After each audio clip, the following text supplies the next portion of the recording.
Call this meeting to order. It's my gavel. Mary Lou McKellan. Here. Jane Mitchell Pate. Here. Mark Siracusa. Here. Erica Wygonick. Here. Deputy Police Chief Mike Maloney. Here. Fire Chief Bill McQuillan. Here. Public Works Director Peter Rice. Here. Stephanie Casella, Planning Department. Here. Barbara Sadek. Here. And Committee Chair Annie Hopkins. Here. All right. Agenda item, financial report. Let's get that. And do you want to give a quick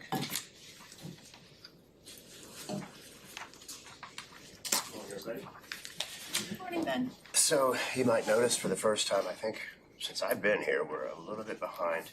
66% of the year complete, 61% of revenues. I knew you would notice. So I just checked, and we're down transactions from last year. Just fewer people are visiting. There can be a number of economic reasons for that. So from March of this year, we're down 14,490 transactions. If you take that times the average transaction of $4.53, we'd be up over last year. So we do have a little bit higher revenue per transaction, but if fewer people are visiting, there's not much we can do about that.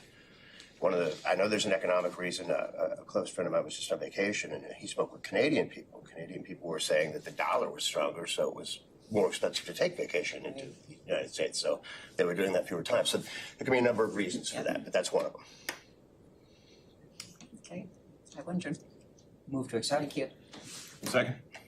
Question? All in favor? Aye. Any opposed? All right. Moving on for public comment. Welcome. You can Say their name. come to the chair, say your name. Great. Yeah, no microphones anymore. So, Not good morning. My name's Matt Flynn. I live at 34 Harrison Ave in Elwyn Park. So I'm here to talk about the proposal to limit parking to one side of Van Buren as part of the sidewalk project. So I moved to this part of town in 2018. My kids are preschoolers. Very much looking forward to having a sidewalk to get to school.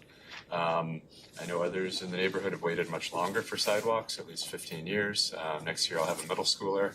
I don't know if the sidewalk will be built this summer or if it's been pushed back to next summer. But we had a neighborhood meeting in February to talk about the plan. I was a little surprised the city was proposing a 28-foot wide roadway. I hope you're all familiar with the city's Complete Streets Design Guidelines from 2018. I just printed one page, but it lists every street in the city. It recommends most streets in Owen Park be considered neighborhood slow streets, which it shows to be a 20-foot width, potentially 2 feet of flexible space in their cross-section. So I'll just pass that around. I'm sorry I don't have more copies. When I asked why we're not going narrower, I was told it's because of the chance of people parking on both sides. So right now in the neighborhood, we have some streets that are about 24 feet wide. We have others that go up to about 33, 34. One in front of my house is 39, so that's kind of the extreme. Wilson is 24. There was an open house, a house for sale last weekend. People parked on both sides of that 24-foot street. Drivers had to slow down and get through, but everybody got through without any problems. I think anybody who's been through that neighborhood knows that the houses have driveways. It's pretty rare to see more than one car parked on a block, let alone cars parked on both sides. The exceptions would be if major contractor work is happening or something like that. Even when there are big school events, parents will park on other side streets, but they'll avoid Van Buren because they know that's the primary route to the school. It's the route that the buses take. So I feel like you could easily reduce that 28 to 24. You would have less impervious surface. You'd have less runoff. You'd have less cost. Every foot you take away would cost less for the project. If you feel the need to put up signs that say, no parking on this side, you could certainly do that. But I think even without those signs, with a 24-foot roadway, people aren't going to park on both sides. They may not park on either side, whether or not the signs go up. So I just want to urge you to consider that. Secondly, while I'm here, putting on my Sabre hat, I want to mention we have a date for the Mayor's Ride. It's the Sunday in the middle of May. I'm forgetting the date now. And we have a date for a bike rodeo at Dondero School, May 31st. So would welcome you all to those events, which are events where we kind of work with the city. So that's it. Thank you. Great, thank you, Matt. Take this back unless anybody wants it. Hello, Good morning. I'm Jeff Randall. I live at 80 Diamond Drive. I came to the meeting about 2 months ago, the last meeting you had, I believe, and I asked a couple of questions, but I haven't heard an answer, so I thought I'd ask them again. The first question is why we have chosen to allow an extra 5 miles an hour on the speed signs that we have posted all over the city. We spend millions to use traffic calming and projects like that, and yet we give up 5 miles an hour that costs nothing. Since the evidence is clear, and I can post it later, that people who see speed limit signs and realize they're over slow down, and all it takes is one person on, say, Woodbury Avenue to slow down, and everybody slows down.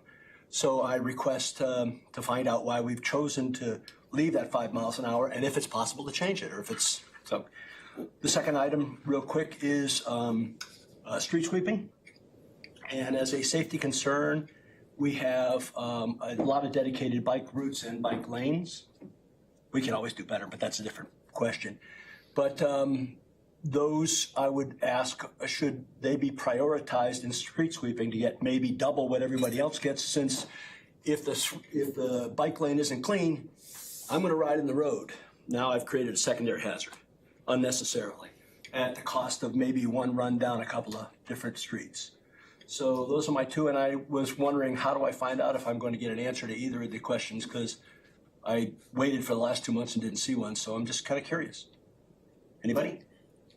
Yeah, we can, Do you need my email address or something like that? That would be helpful. I mean, obviously, because we don't want to give them back and forth at this Right. point. No, I understand that, yeah. So, an email, yes. well, I'll send one of the notes to you for an email, and we'll figure it out from there. Thank you very, very much for your time. Thanks. What I'd like to do is have Eric reply to you, but also reply back at the next meeting if we could. And then that way, Thank you. it's a public record. I appreciate it.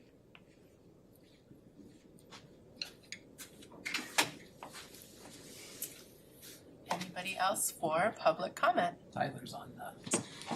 Are they waiting for something else? Yeah. Tyler? Good morning. Hi, good morning, everybody. Tyler Garzo, 62 McKinley. This is regarding Van Buren, which is a few blocks away from me on McKinley, item 6C. I support everything Matt said. It's totally on point. And I'd like to suggest a sample motion, which is not what's in the agenda. I would suggest restricting any road redesigns in the entirety of Ellen Park to 24 feet for 1 year, which is what the committee is able to do. This is a neighborhood of driveways, not of street parking. Van Buren has been 24 to 25 feet over the winter due to snow, and it worked fine. Parents do not use Van Buren for loading or waiting. I walked by morning and afternoon to verify that in person. And finally, I would say don't push this back to staff. Internal correspondence has made it very clear where staff stand on this matter. They want 28 feet, and they're deferring to the city's engineering contractor. The neighborhood is asking for 24, and they're asking for 11 clear. Let's serve the neighborhood, not the interests of traffic engineers. Thank you. Thank you, Tyler.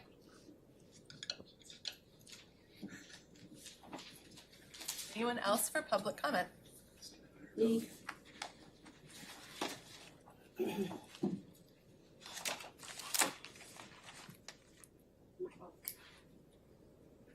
The guys with the drones out there at community campus every day.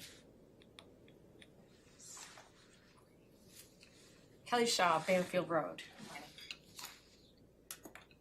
Okay, I will start with, since we have sidewalks, guardrails, et cetera, on Banfield Road, it's been great. Speaking of the sanding, well, we have a lot of bikes on our road now, so we should be first in sanding because we're right at the rail trail. I'm just throwing that in as an aside.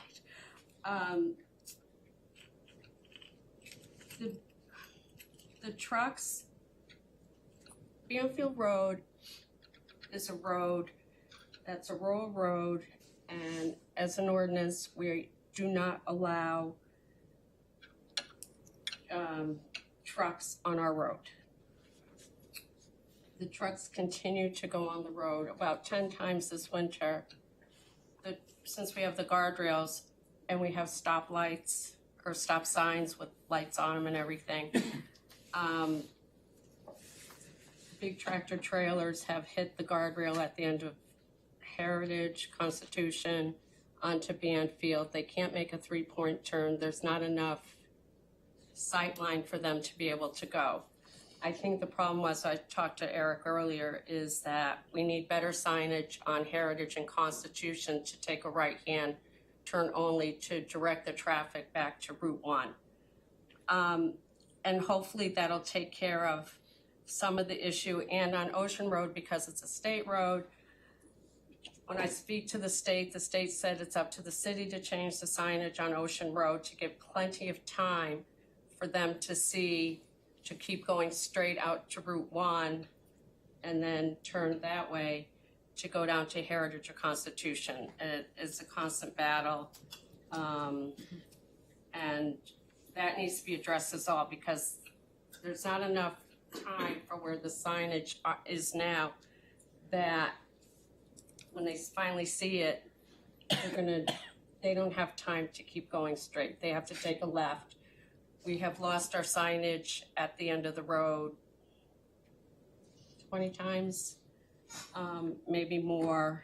The road wasn't built for big trucks and tractor trailer, and everyone can say, well, they could be, delivering something. No, it's not that. They're cutting through so that they don't have to go around to the other traffic lights on Route 1 to get back to where they need to go, where their buildings are.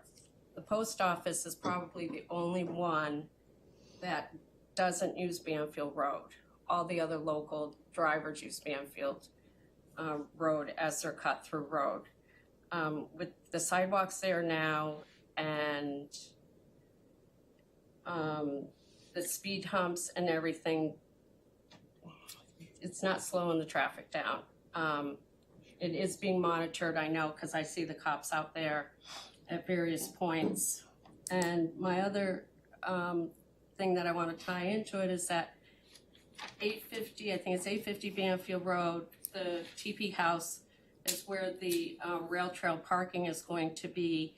And I would hope that there would be better signage, not to direct people to go left or right on Banfield, but to be directed back onto Heritage or back across to Peverly to be rerouted to Route 1, not to continue to use Banfield Road as a cut-through. And we also have the rail trail now, and people are constantly crossing Banfield Road. And again, it's a rural road. We have 22 houses in between the industrial park. The other thing is, where was I going with this? Oh, St. Pat's, but they have it under control with all the traffic stopped on the road, because it's it's very, very dangerous there as well. And my other issue is, my understanding is Water Country was sold to another company. When that happened, I think it was last year, we were supposed to be able to have, per the DOT, that we were supposed to have that revisited with traffic input to try to get the traffic redirected. And I have the letter here from 2016 that if there was any change of use, that we were supposed to have another traffic engineering so we can get those 95 signs off of Banfield Road. There's gotta be another way for them to open that up and go on West Road and get that traffic directed down to Beverly Hill to Route 1 where there's a signalized light. West Road is building up. There's a lot of things going on there. It's 10 years later. Something needs to be done. Do you guys need a copy of the letter again? Do you remember the letter? A long time. No, if you have another copy, I'll take it. Yeah. Thank you. So those are my chronic complaints. Banfield Road is great now with the the sidewalks, the traffic, and if you go on Banfield Road, you will see grooves right where the traffic humps are because that's how fast people are still going over the road, like on 33 with the tractor trailers. So that's telling that the trucks aren't following the rules. So if we can do something about that, better signage on Harrigan Constitution, Eric, that would be great. And thank you for all you guys do. That's it. Thank you, Kelly.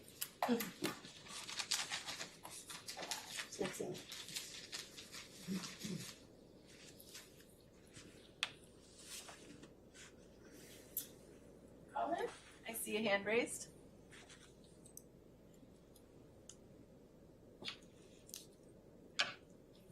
Can you hear me? Yes. Hi. Yeah, I just wanted to say a couple things. The first one is regarding the point of State Street and Chapel. I think if you've ever spent any time at that intersection, it's very clear to see drivers that will, the first one will see a pedestrian crossing and the one behind them will try to race around them. So I think any type of traffic calming, both there and at Penn Hollow, would be very well received and would be well utilized. Obviously the RRFBs are a good idea, but I would be in favor of going even a step further.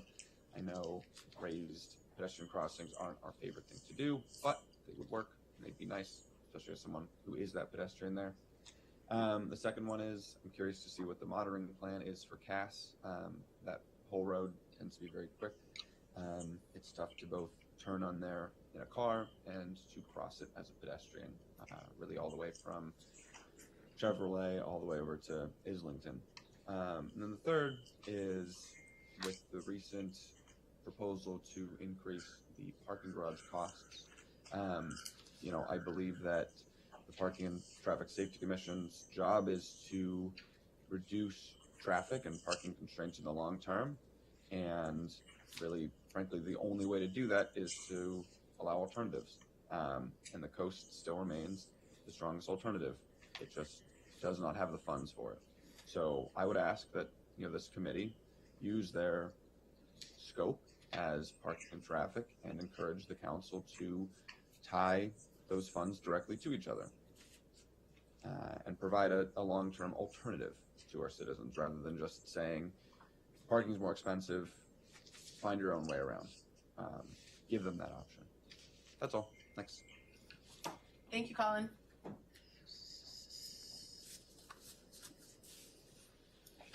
Anybody else for public comment?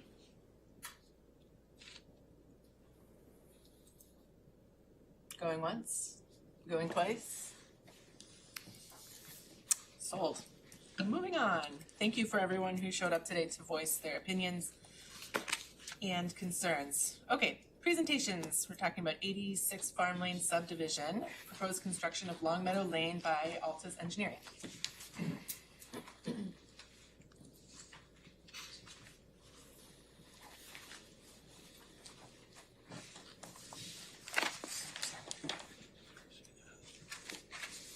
Good morning, Eric Weinberg, Altus Engineering. I'm Brett Berger, also the applicant, is with me today.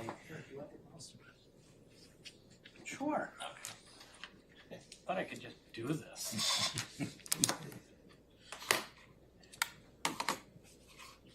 Putting a layman in front of a We believe in you. So, this is we're doing a development off Farm Lane, a 3-lot subdivision. There's an existing home there, and we've been through the zoning board and got zoning relief to do 2 undersized lots behind the existing home at 86 Farm Lane.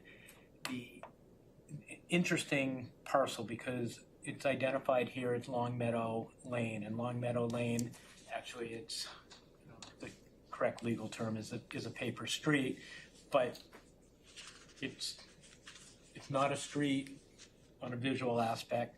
On the other side, we have Betty's Dream. Some or all of you know about. That is actually Long Meadow Lane as well. Long Meadow Lane goes through that parking lot. There was some infrastructure constructed quite a while ago when Long Meadow was probably conceived, and then in the 80s, early 90s, I guess, when you all remember, the Omni Mall was constructed, and they had an anticipation of a great demand for wastewater, that the sewer was improved in that area. So that has been identified by the legal department as a public right-of-way. We're proposing to build a road to service 2 homes on that. So let me see if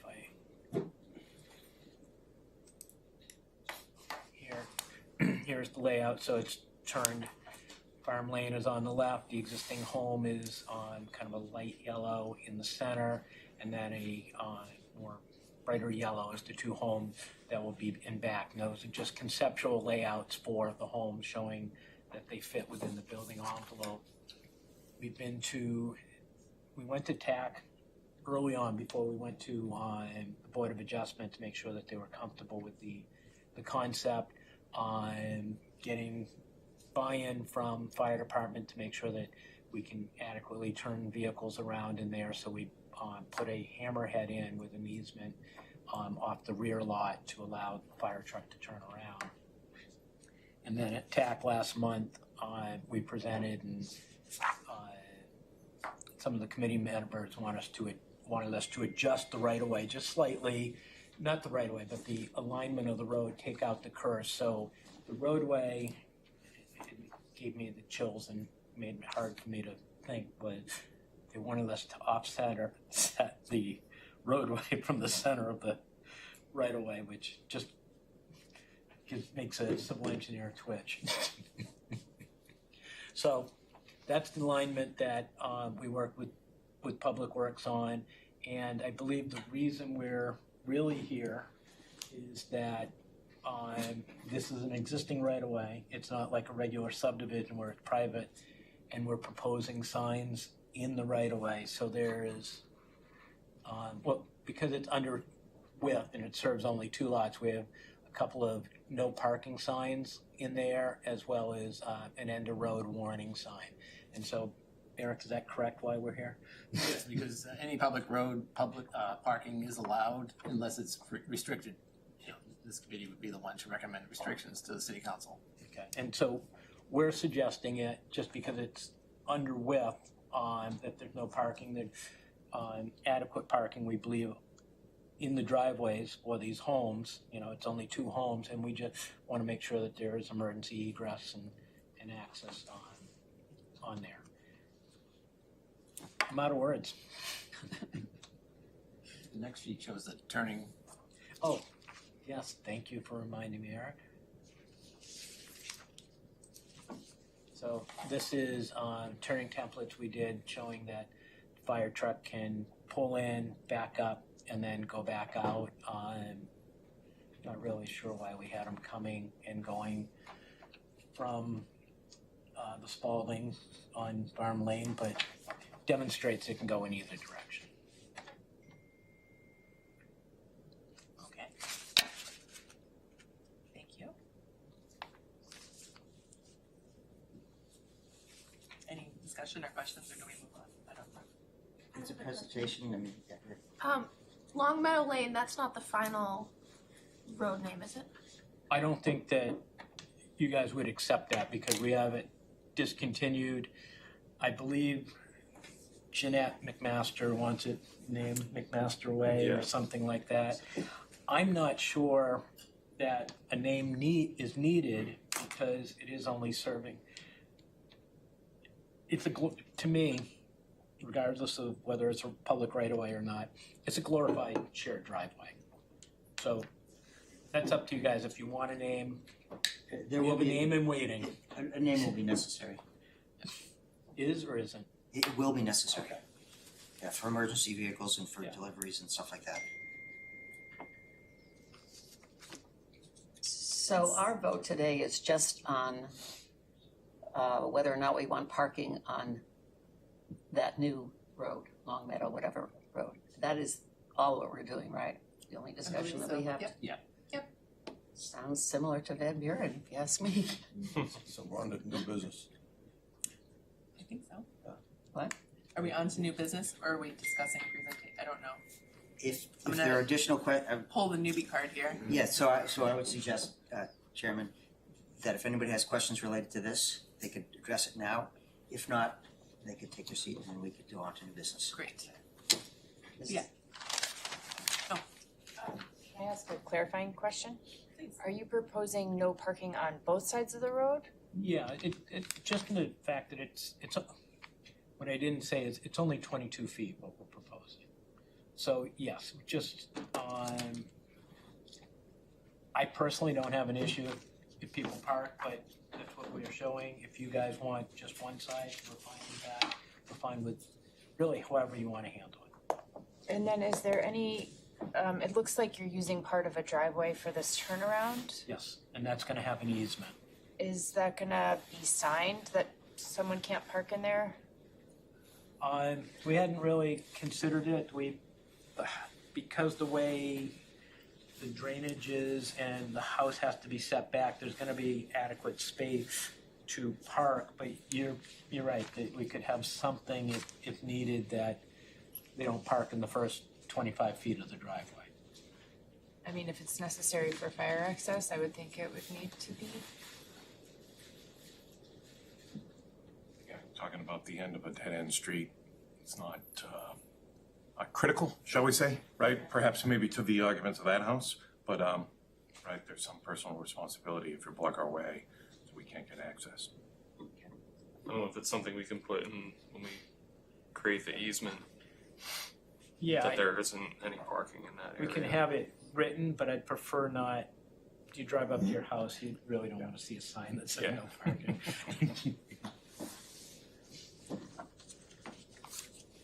I also have a clarifying question. Will the, like, no parking on either side also include, like, no parking at the dead end as well? There is a sign at the beginning that says no outlet. Okay.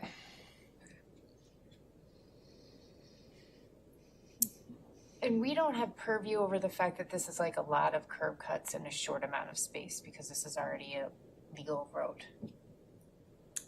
It's a paper street. And the subtleties of paper streets versus existing roadways is beyond me. Also, that's the question. Yeah, so it's a very short section of roadway. I don't think there's an issue with. It doesn't jump out to me as being an issue, but Eric, I mean, you could speak to it better. No, you mean the number of curb cuts along Farm Lane? Yeah. Yeah. Like No, it's I just, mean, it's basically a road staggered from Clover Lane, and I think we have rules about that. Whereas it's already an existing right of way. But if it's an existing road, I don't know where. I mean, in an ideal world, it would line up opposite Clover Lane, but that's not a possibility.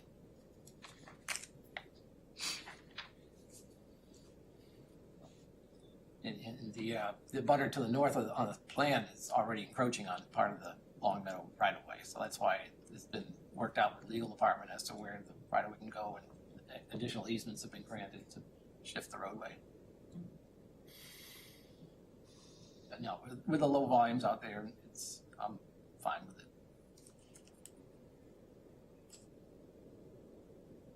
Okay. Any other discussion? discussion? Nope. Well, thank you both very much for you. your time.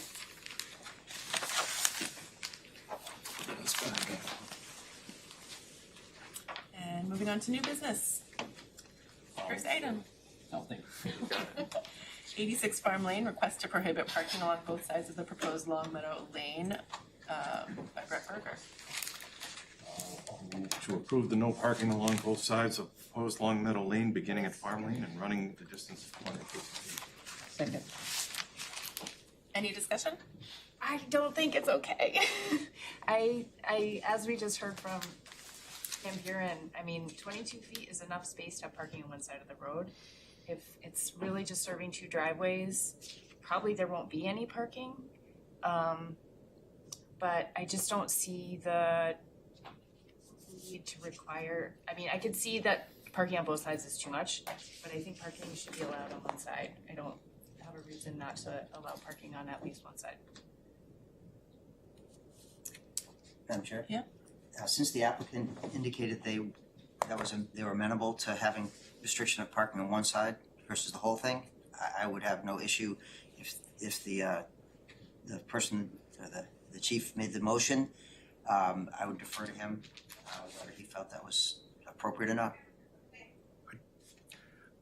This has already gone through TAC, where they worked out the turning radiuses and all of that, so I'm inclined to leave it as is and to move forward as written.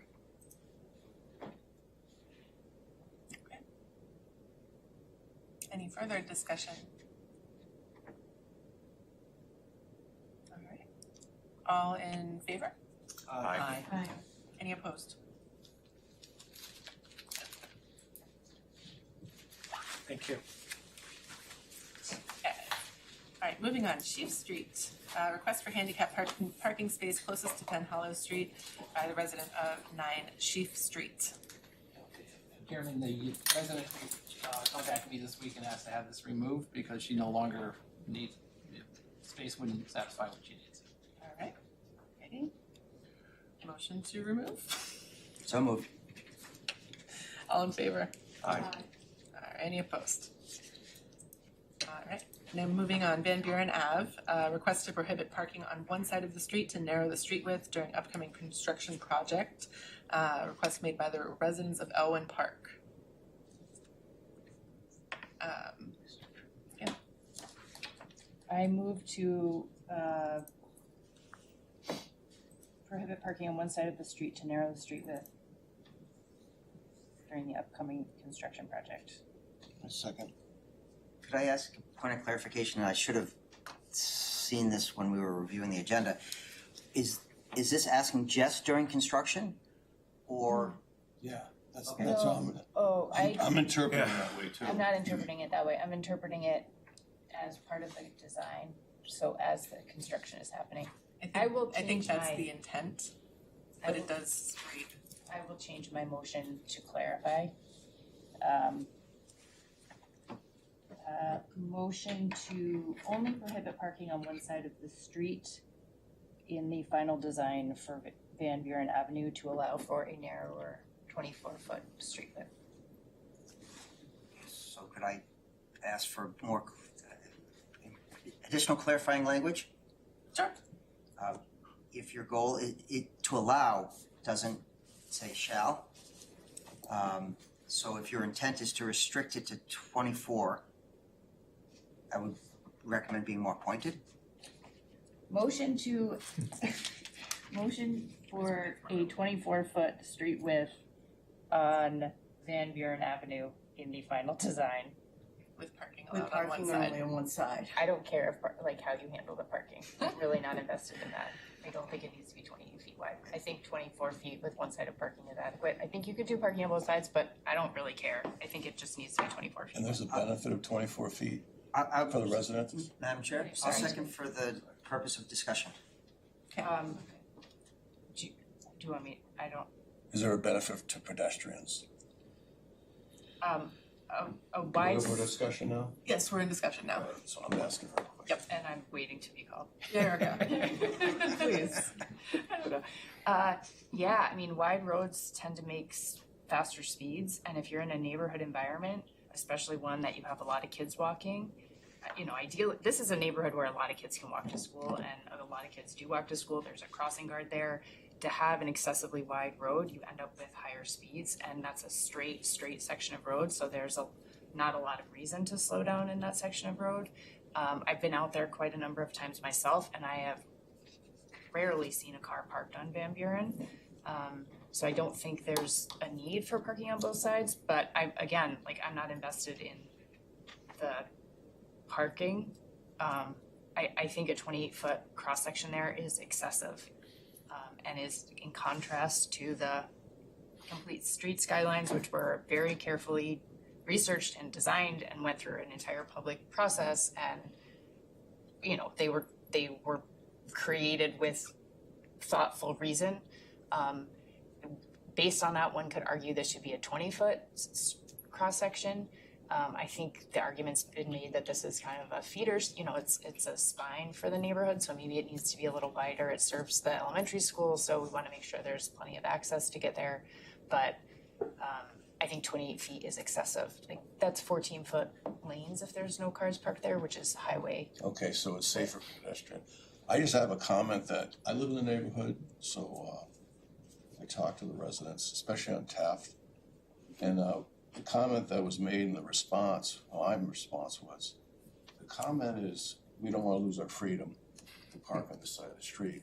But my comment is that we really got to think about the kids and the pedestrians, because there's at Dondero School, there's a high impact in the morning and a high impact of traffic in the afternoon, and it all conjugates right there.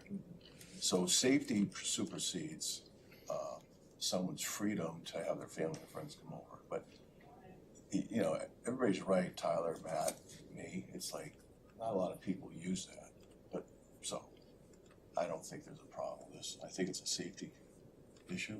It's not a freedom issue of parking. So. I think there's plenty of parking in this neighborhood. You know, you can park on almost all these roads, and almost no one does. So if someone did have a party, you know, maybe you couldn't have 4 people parked immediately at your driveway, but they could park on the block, or you could have 20 people and fill up the whole neighborhood, and I think there's plenty of capacity. You know, the public school there, people do use Dondero for parking, Yeah. as long as there's nothing happening there. Right. But at night, yeah, you can park in the parking lot. I was gonna say, and arguably, if you're having a party with 20 people, it's probably not during school hours. So, you know, are we gonna need to enforce no parking? I mean, it just doesn't seem, anyway. Jane? Just a question, as someone who doesn't go to Dondero very often, if like the school has events and stuff, does parking overflow into the streets immediately near the school? Or does the school have enough parking to like facilitate like when there's events at the school? It overflows. Okay. Yep, it overflows. Adam, Van Buren? Primarily, not so much on Van Buren, but Fillmore, believe it or not. Both the right and left side of Fillmore is very common for overflow parking, and probably the most common overflow parking for school events. Okay. But there is not enough space at the school, but most of them line up on both sides of Fillmore. Question for Peter Rice. Didn't we do some intersection changes or that are planned at the intersection of Van Buren and McKinley? I'll have to defer to Eric on that. I know we've been talking about that, but I don't believe it's gonna be done as part of this project that we're moving forward with this summer. But go ahead, Eric. Yeah, that's part of some traffic calming measures for McKinley Road, which would be separate from this sidewalk project. So there are other measures. If I may, I could add some information. We've done some traffic monitoring on Van Buren in the last week in anticipation of this question coming up.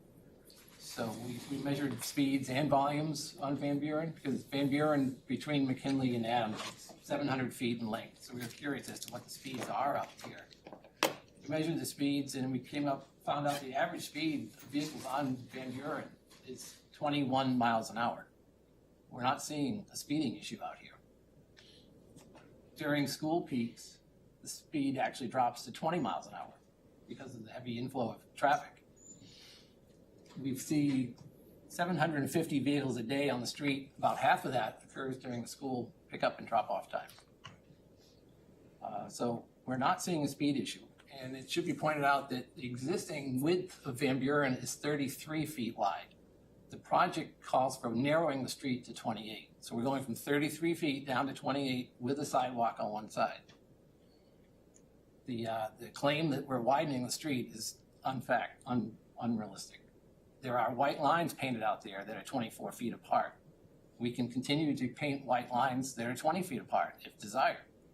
But the roadway, we feel, needs to be wide enough to accommodate that school influx of traffic in the morning and the afternoon. We want to make sure that there is always 2 lanes available. We don't want to have congestion occurring with a parked car. You know, if a contractor's there, or for whatever reason, if some vehicle's parked and now you're narrowing the street down even further to 1 lane during these school peak drop-off times, we're very concerned about that access to the school. Granted, it is listed as a slow street in the Complete Streets guidelines, but again, those are guidelines, they're not requirements. We have them as guidelines because on a case-by-case basis, we look and say, well, normally this would be a slow street, we have no problems with a narrower pavement, but it is the primary access to the Don Darrow School. It is different than the other neighborhood slow streets. So that is why we've been defending this 28-foot width. It is narrowing it from the existing pavement width. And when you have a narrower street width, it makes it more difficult to maintain and plow. And also with cars driving on the edge of that pavement, the pavement tends to break up and crumble. It's longer term maintenance. So there are issues involved here. We're not seeing a speeding issue. It's questionable as to what we're trying to accomplish by narrowing the street. Is it narrowing the street, are we getting any benefit out of it? You know, how slow do we want this traffic to go? It's already going 20 miles an hour during school peaks. Speed limit is posted at 20, but it legally it's 30 miles an hour out there. It's what 20 is a desirable speed in the school zone, and that's what we're seeing right now. Barbara? Just a question. Is it possible if, one of the things we were concerned about is having parked cars and not being able to access things during prime school time. Is it possible to do no parking during, time related, no parking from 7 to 9 and 3 to 5 or something like that, so that you would not have the issue with cars parked and school-related traffic? I mean, you can always put up whatever types of restrictions you want on a sign. The matter is enforcement. Is it realistic to be out there enforcing this? We have just a short period of time in the morning and the afternoon. By the time someone gets out there to enforce it, the problem's gone. So correct. It's not realistic to. You can put up all the signs and restrictions you want, but it comes down to enforcing. I think you could say that about any parking restriction. It depends on whether there's someone there enforcing it. And out in a neighborhood like this, we don't have regular patrols, to enforce parking restrictions. This used to be the only parking restriction in the entire Elmwood Park neighborhood. Just about. So it's, Okay, Mark. I got a question for Erica, which not impacts you, but you said you gave out information. Does that change your mind on anything? When you talk about speed? Because speed's an issue in I Elmwood think Park. speed's an issue. I'm not gonna get into a public wrestling match with Eric at a meeting. Yeah, I don't want 2 engineers fighting with each other, so I that's. do think 750 vehicles per day is an extraordinarily low traffic volume though, even if half of it's during those peak hours. well, it's high for these streets out here. I mean, typically 400 or less is considered low volume. This is 750, so it is not in that range. Pretty low volume. Yeah, according to AASHTO standards, Yeah. 400 or below is a low volume. Yeah. Okay. Think There's with 3 school. hands over there.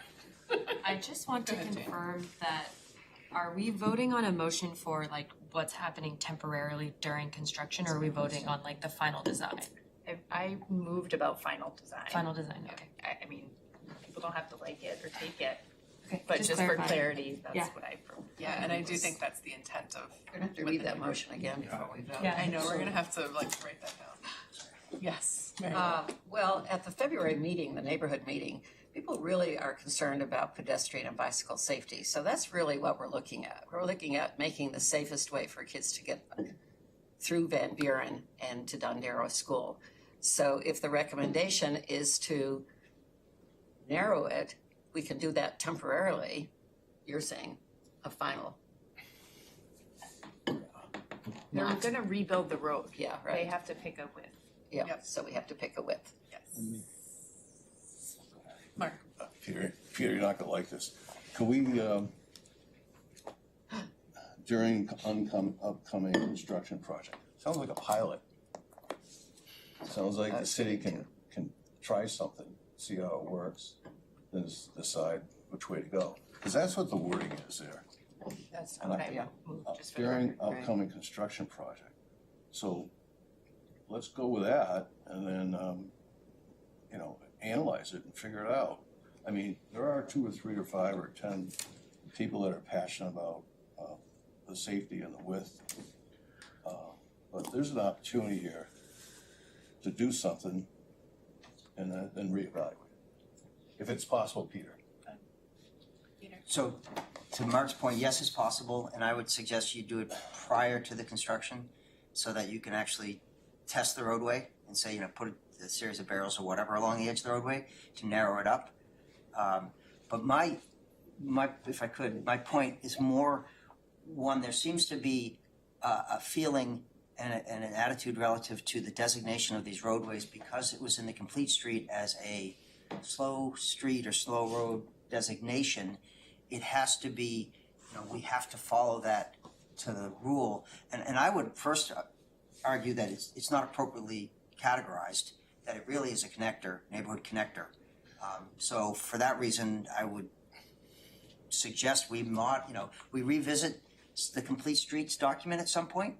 And I'd be happy to sit down with Eric and any other folks, or maybe we create a subcommittee or something like that to revisit these things. Because I've numerous times had people say, well, it's not in the complete streets this way. And it's like, it's implying that we should adhere to a recommendation that was a report done blindly and not take into consideration other things. And I'm not arguing one way or the other relative to whether it would work or not. My concern is that there's this adherence to just the report was put out there, therefore we have to follow it. In this case, I think it wasn't designated properly. And we can agree to disagree on that. If the desire of the committee is to see if a pilot would, do a pilot and see if that would work, obviously we would need to do public notification, let the residents know. A lot of times we'll hear from an advocate or somebody that feels very strongly in a neighborhood and that doesn't reflect the will of the entire neighborhood. And oftentimes that leads us to moving forward and then being pulled back fairly quickly because a bunch of residents get upset quickly. So I don't know if we've gotten a real clear feeling from the residents if this is something acceptable. I think having a pilot done would help gain some interest and some feedback.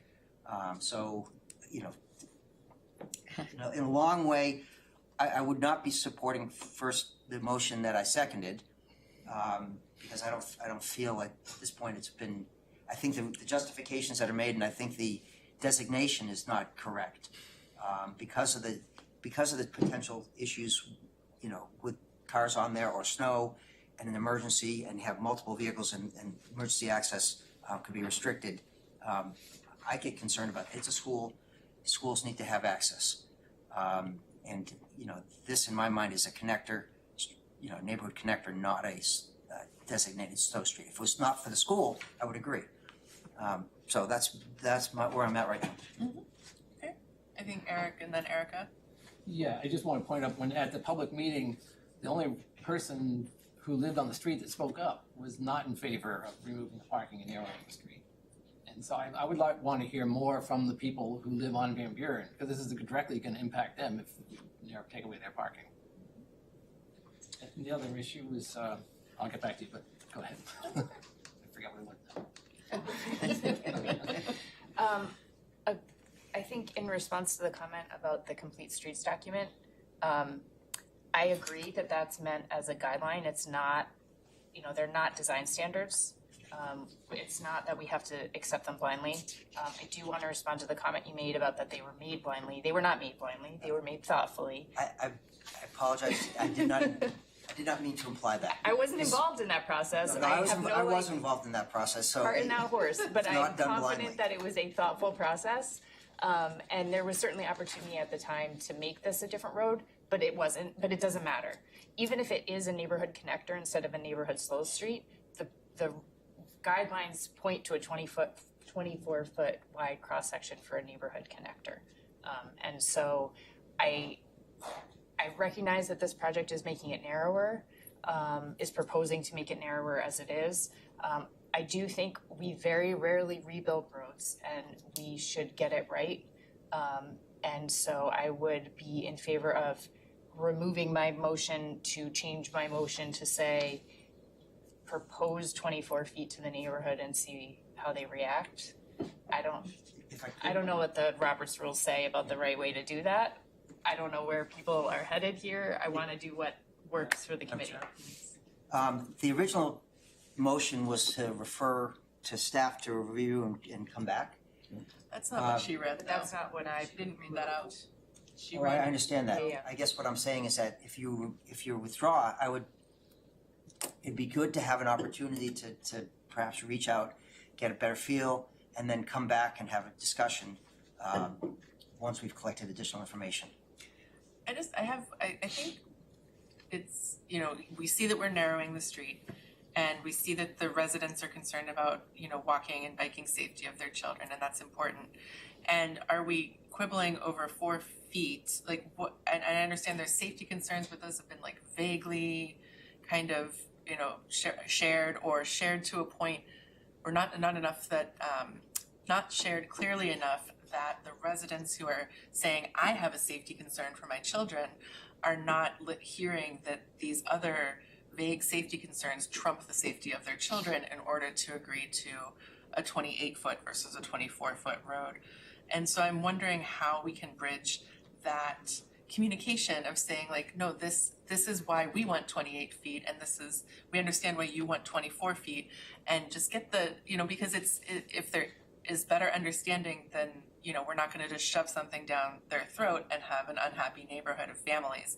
And to the point of engagement, families have a hard time engaging in city government. I will vouch for that. So I rarely see it as a lack of interest. It's just a lack of information and a lack of time. So I do like the idea of reaching out to more of the entirety of the neighborhood and seeing if we can capture more, but really making a concerted effort above and beyond, because this is a neighborhood full of families. And yes, there's one or two that always speak out, and I think it would be good to hear from both, but also just like a pros and cons of each, and maybe they can weigh it out, putting it out there in a way that families can understand in a quick glance, because that's all the time they have. Jane. And to that end, it would be helpful if we're going to be asked to vote on or comment on like a future design that's included in our packet, like the visuals, so we can see like what we're working with. Because it's a little hard to have this conversation without looking at the design, and we've had that in the past, and it's very helpful. Yeah, there was a good presentation at the Elwyn Park meeting in whatever that was, February, I think. I think Mark and then Mary Lou, or you can duke it out. There's approximately 285 households out there for the whole neighborhood, another 110 over in the Woodlands. I like his idea of reaching out to the 10 or 15 houses. And, I live on Taft Road, so when someone says, what do you think about this project on Van Buren? My number one answer is, I don't live there, okay? And What if your kids walked there? well, I've been there for 53 years, so I get it. So,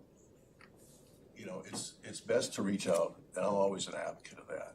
Reach out to the neighbors, see how they think and feel. But there's an opportunity here for a pilot program too. And I think those particular neighbors should, at least have an idea that we could do a pilot program. So just try it out. And you're right, there is a lot of there's like 10 or 15 people on every issue in Elm Park are very, very vocal. This is what they want. They go to the meetings and stuff. But 285 households, 10 people being vocal, you know, I really want to hear from the neighbors. There's like 10 or 15 houses that see how they feel, and a pilot just tries it out. That's why I asked Peter. Mary Lou. Well, I just wondered if there was a PTA newsletter that goes out from the school that we could get That's our communication going in, and then it hits every family at the school rather than selective streets. That's a great idea. And if I may, Yes, please. perhaps we can have examples of other streets that are 24 feet. I think Richards Ave up on the upper portion is 24 feet. And you know, and how that feels in terms of where that, because the lower section is 22, 20, and we have no parking on that lower section. So you can get a feel for what is it like on a street like that. And I think having the design too, because we're also talking about putting a sidewalk on Van Buren. Yep. So that's something that, you know, when we're looking, because I love the idea of visuals, like go feel it out. That's what this road look is. This is what we're talking about, but also it's gonna have a sidewalk. So I think getting the plans, like Jane said, you know, out there again. I think Jane, then Erica, then Mark. No, go ahead. Good. I mean, I think to that point, there's two things I want to say. One is that 4 feet doesn't have to be vehicle space. Like if that's not vehicle space, that could be a wider side path instead of a sidewalk, which means your biking and your walking can both be outside of traffic. If we have a sidewalk and 28 feet, then the bicyclists need to be on the road. It also has the potential to make for a park strip. I don't know what the design is with a park strip. I think you said it's 33 feet now. Yeah, Eric said that. So we could potentially do a pilot where it becomes a protected path and a 24-foot section. Setting the way back, I believe we did that years ago. Do you recall, Eric? I thought we did like a pilot sidewalk along that way. Van Buren? On Van Buren. Well, we did the white striping along the edges for a pedestrian walkway. Yeah. That's what's out there now. That was back in 2017. So, one other thing, schedule, in terms of the construction, the project's designed. There is aspects of the project that could go forward without final definition of the roadway. I mean, there's drainage and there's water that need to get done in addition to the roadway. So if we had to, we could punt on the roadway configuration and for further discussion, it's just additional cost. And if we don't do it now, we may not do it. Period. No, it just would delay implementing it, potentially, because there's a lot of demands out there, and pavement costs went up 35%. Yeah. In the last month. The second point I wanted to make is Van Buren is not the only way to get to the school. It's an important way to get to the school, but it is not the only way to get to the school. And I think that's an important. Yeah, Adams is the other, and Fillmore, but it's pretty much the only way to get to the school. It's the main way to get there. I don't disagree, but it is not the only way. The other thing I'd point out is that for the 24-foot pavement width, you know, there is gonna be snowbanks in the wintertime that will narrow that down. So it's not always gonna be 24. Right now, if you saw this past winter, even with a 33 feet pavement, it was only 24 to 25 feet wide because of the snowbanks. So you're always gonna lose some of that width in the wintertime. Peter, you already reached out to the people on Van for the sidewalks. Those. Yeah, we had a public meeting, we had, But you talked to those people, the sidewalks going in front of their house. Yeah. I'm sure you guys did, yeah. Yeah. That's what I thought you did. Yeah, so that's all set. That sidewalk's going in. I mean, I'm assuming. Right. Yeah. So it's just like you said, just a pilot.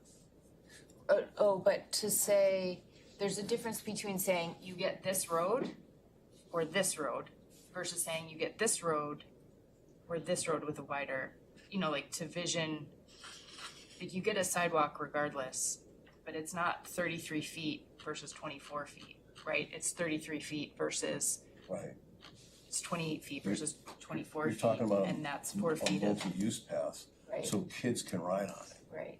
99% of the time, and the police officer knows this, do the kids ride on sidewalks? Or are they, on multi-use paths? I'm trying to say, if you put in a multi-use path and such a small, what are you talking, 100 yards? 700 feet is the length of Van Buren. So what's the motion on the table? Yeah, okay. I think the current motion is that the final design should have a 24-foot width, which I did just to like get something on the table. I'm amenable to withdrawing the motion.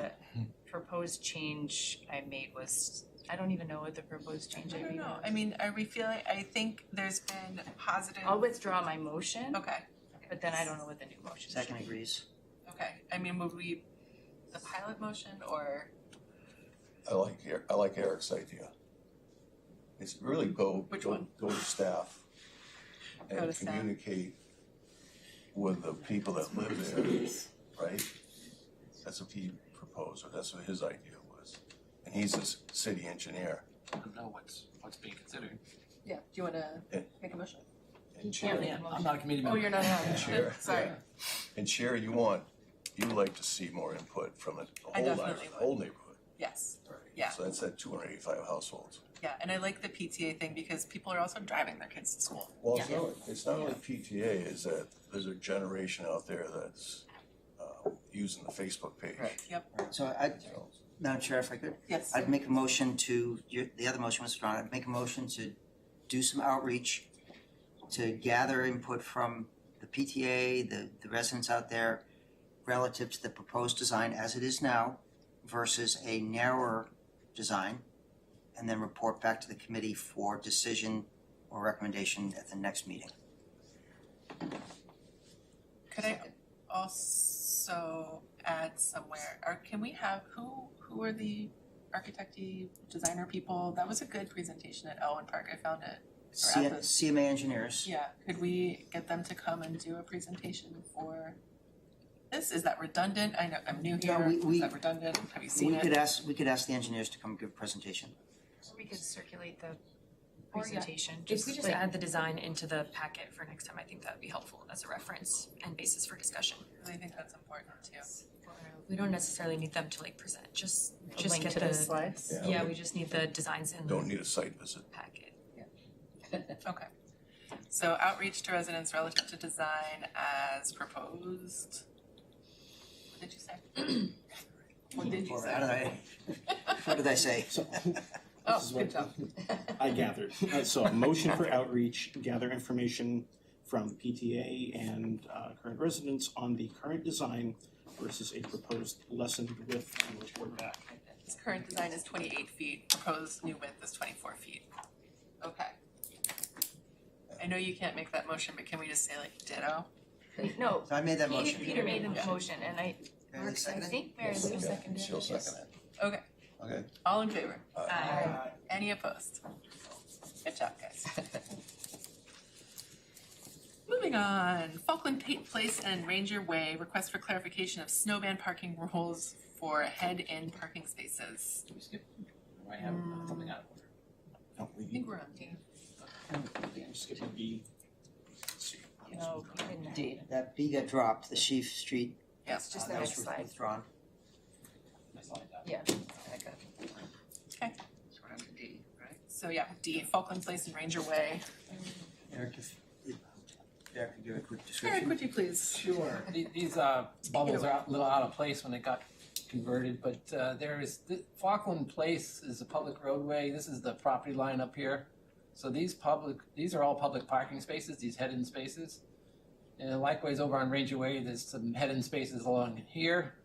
And currently during snow operations, these spots are not allowed to be used. Is that correct, Peter?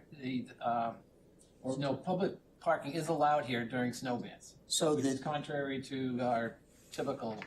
Yeah, so this is a unique historic situation. Can I make a motion? Usually, And we need a motion. Oh, to discuss? sure. I think, this was informational or what was No, that? it's a motion. New business? Okay, you want a motion before? Before Discuss it, yeah. Yeah, we need a Sure. motion. Okay. I move to refer to staff to investigate options and report back at a future meeting. A second. All right, Jane discussion. seconds.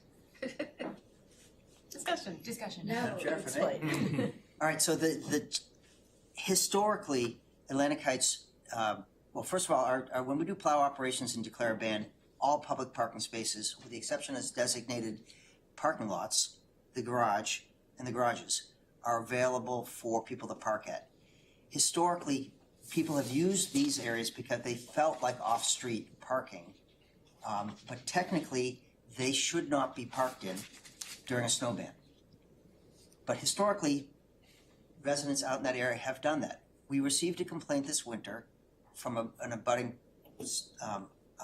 business that they felt that people were parking in these spaces and then staying there for extended periods of time, taking up their parking spaces, and that the areas were not cleaned adequately afterwards. And therefore, they wanted it to be treated like the same way everywhere else.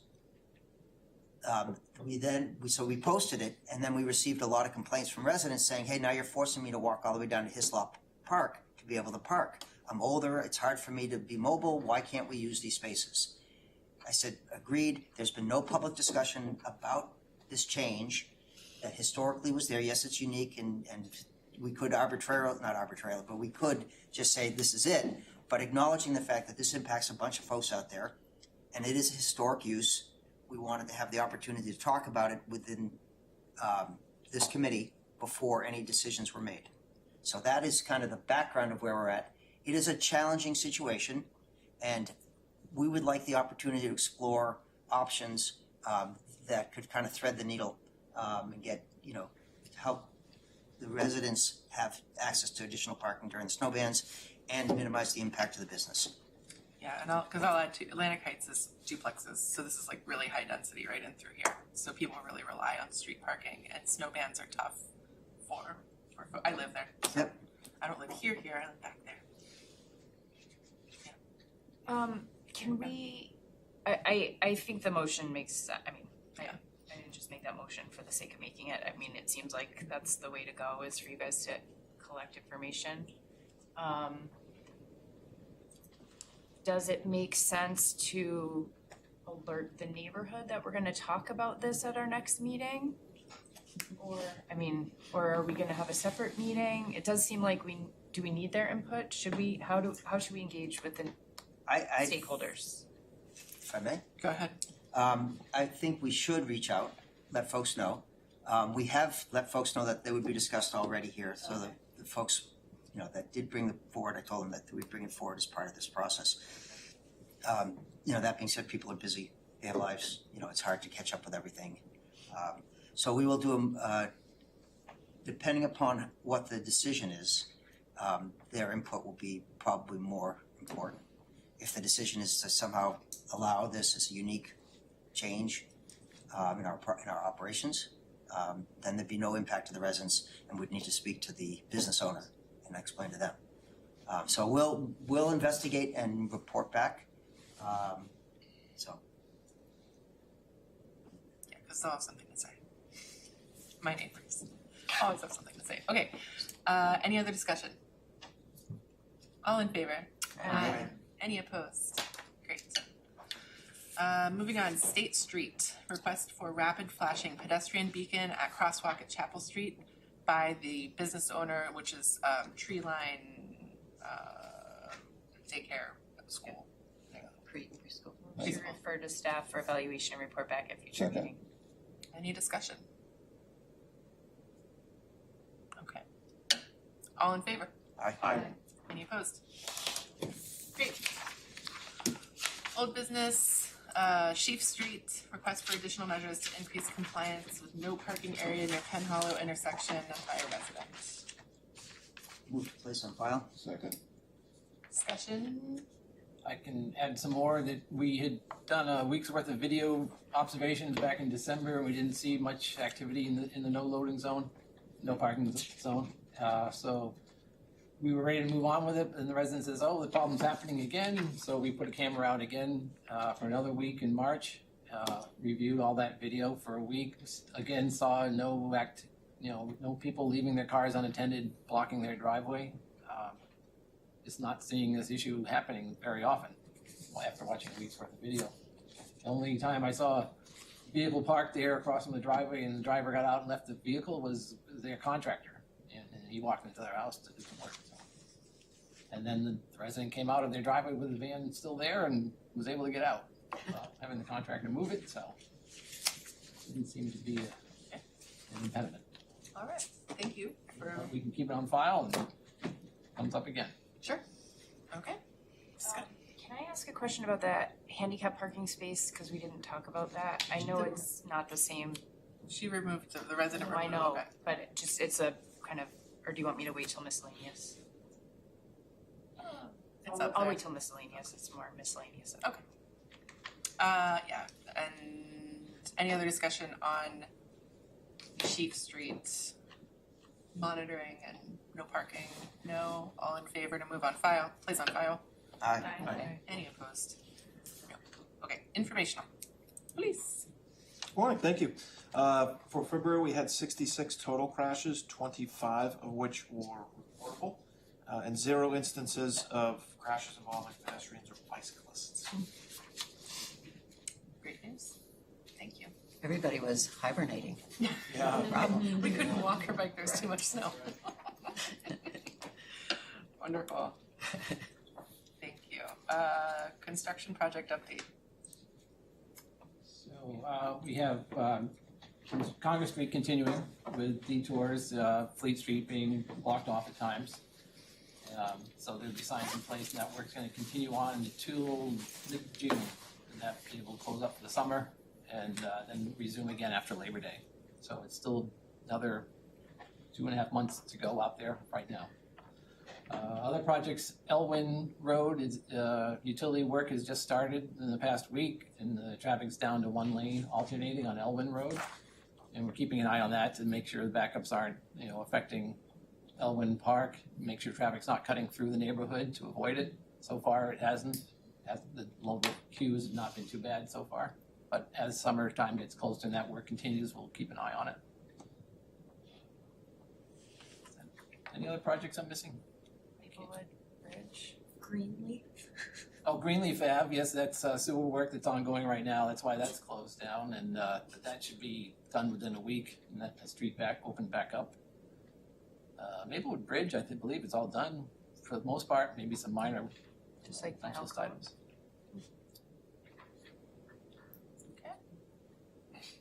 Great. Thank you. For today. Cass Street, report back on traffic monitoring in response to requests for traffic calming measures. Yes, I received many requests out there, about a dozen, I think, from the neighborhood. So we did some speed monitoring on Cass Street and found that the average speed is about 24 miles an hour. And it didn't meet the thresholds for traffic calming because it's, even though it's posted at 20 miles an hour on Cass Street, the actual speed limit is 30 miles an hour. It could probably be reduced if we decide to 25 because that's what speeds are doing and we could defend that. There have been concerns because people's cars get hit. It's a narrow street, mirrors get clipped off or cars get hit. But we're not seeing speed as being the issue out there, with speeds being 24 miles an hour on average, 85th of 28 miles an hour. So it doesn't meet the thresholds for doing some additional traffic calming measures. There's been requests for four-way stop at Chevrolet and Cass. We've looked at that in the past when we had a study done for the neighborhood, and it didn't meet the requirements for a four-way stop. When you put a four-way stop in like that, you end up having people just roll through it and ignore it because they never see side street traffic coming up. Just a quick clarification, the speed data was taken from Chevrolet Ave to State? Yes, correct. Okay, so is that a longer the stretch that wasn't as congested? Yeah. Okay. I just have a quick clarifying question. Are the bulk of complaints that we're getting from residents around speed, or are they really around pedestrian safety or parking because there are so many cars parked on both sides in different sections of that street? They're asking for traffic calming, which Okay. is speeds. I mean, they're feeling it's not safe for pedestrians to walk on the sidewalks behind the parked cars. But we're not seeing speed as being the issue. On a narrow street like that, a lot of times it seems like people are speeding because you're close to vehicles in the street, but it's a lot of times perception is not reality. When we go out there and measure it, we find out that they're actually in line with the legal speed limits. Do you have the highest speed recorded? And you I said 24 do. average. Yeah, let me see. I call this again.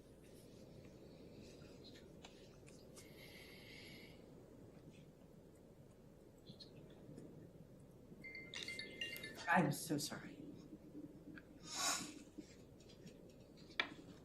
I'm sure people are driving fast. Yeah, 24 we is the had- average, so you know it's not. Well, we counted over 9,000 vehicles during the week. And that's just that stretch? On Cass Street. This is the, Chevrolet too. Wow. It's a lot of vehicles.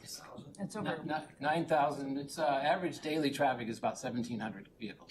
Woodbury Ave is 7,000. Yeah, it gets, well, that's per day. Yeah, This is a day. week. This is 9,000 over the course of a week, 1,700 per day. All right. Out of those 9,000 vehicles, 33 were going over 36 miles an hour. So less than 1% were going over 36. I don't have the highest speed out here.